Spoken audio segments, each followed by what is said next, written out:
Hey everyone! Trying something a little bit different today. A build that works on all three classes.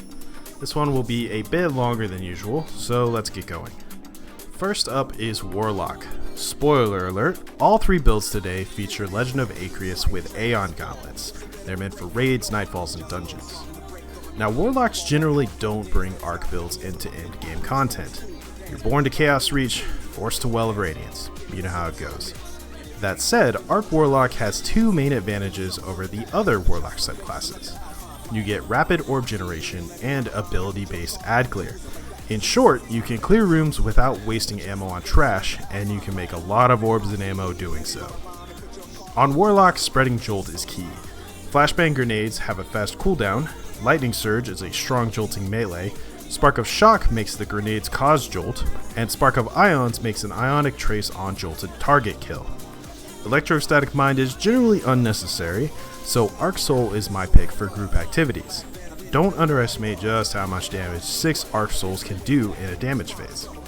When I'm caught up in ability cooldowns, a Volt Shot weapon like Brigand's Law subs in to make ionic traces. Spark of Frequency speeds up reloads for Volt Shot, but also does so for Acreus during boss damage.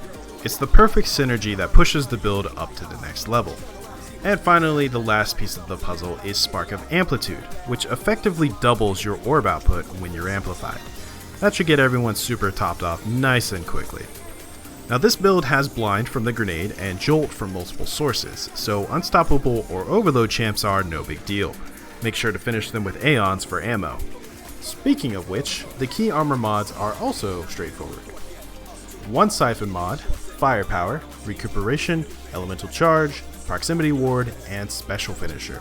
Make as many orbs as possible, get armor charged, and finish a target to turn them into ammo pinatas for your team. Stay away from the mods that put your armor charge on a time limit, and you're good. Next, Titan. Things are fairly similar here, but with more emphasis on grenades than melee. Touch of Thunder is pretty much a must-pick option, and with pulse grenades you'll generate ionic traces. That isn't generally enough to loot pulse grenades, so I sub in Spark of Discharge and a Demolitionist arc weapon to keep the energy flowing.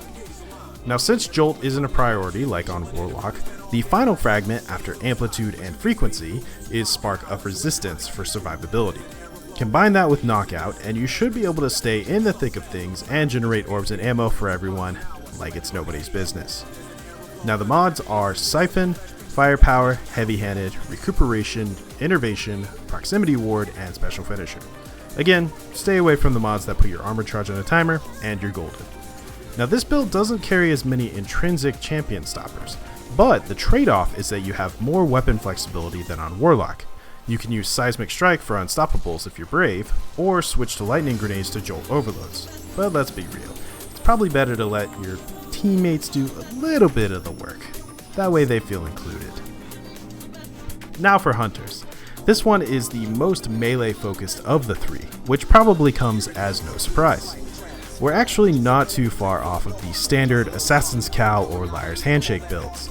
Lethal Current and Flow State with Combination Blow for the melee loop works wonders as always for ad clear, and between Spark of Amplitude and Heavy Handed, you'll have plenty of orbs along the way. Spark of Resistance helps with survivability, and Spark of Shock makes your grenades more deadly, along with Frequency increasing your reload speed. The real difference between standard arc melee builds and this setup comes in the mods. You'll want Hands-On, Firepower, Heavy-Handed, Powerful Attraction, Recuperation, Proximity Ward, and Special Finisher. Again, no surge mods, that way your Special Finisher is always on deck. Bring along a 1-2 punch shotgun for this, and you'll be clearing rooms with ease. These fists are rated E for everyone, baby, but especially Overload champs, which get jolted by your punches and your grenades. Everything that survives a combination blow then gets finished into a nice pile of ammunition. And everything lower than a Master Nightfall. Barrier champs, for example, will usually die before they can even get the barrier up. I think this one's probably my favorite of the three. Now these builds are meant for group activities, but they are no slouch when it comes to solo. All you need to do is swap out the Aeon Gauntlets for another exotic and you'll be rolling. Warlocks have Karnstein Armless or Getaway Artist, depending on whether you want to survive or kill.